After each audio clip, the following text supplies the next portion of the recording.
इथं मला माहेर येऊन 5-6 दिवस झालं, तरी पण मी व्हिडिओ अपलोड केले नाहीत का ते पुढे सांगतेच. ते आधी इथं माझं आवरून घेतलं आणि आज जेवणामध्ये आज वरणबट्टीच बनवायची होती. तर आईला खूप आवडते, मला पण आवडते.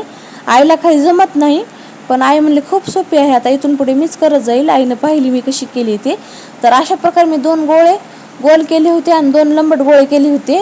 तर खूप छान पदर सुटले होते. लंबट गोळ्यांना असं म्हणजे खूप छान पदर सुटतात आणि गोल गोळ्याचे पण खूप मस्त झाले होते. याची रेसिपी पाहिजे असेल तर नक्की कमेंट करून सांगा.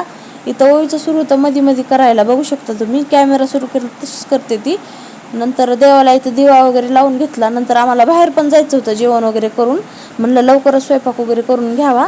तर 6:30 वाजले होते, तरी पण दिवस मावळायचं काही नावच घेत नाही, बघू शकता. नंतर लगेच बट्ट्या तळायला घेतल्या. आमचं 7 वाजेपर्यंत सर्व स्वयंपाक वगैरे झाला होता. लगेच जेवण वगैरे केले आणि खूप क्रिस्पी आणि छान झाले होते. आईनं मस्तपैकी वरणाला फोडणी दिली होती. आणि अशा प्रकारे काही म्हणजे माहेरामध्ये केलं ना तर खूप आवडीने खातात आणि मस्त वाटतं आपल्याला. आईला पण थोडासा आराम. आईनं काहीच करू देत नाही मला, पण वरणबट्टी आईला तेवढी जमत नाही म्हणून मी केली होती, बघू शकता. नंतर आम्ही जिममध्ये गेलो होतो, सर्व घरातले कामं वगैरे आवरून भांडे वगैरे आईनं घासले.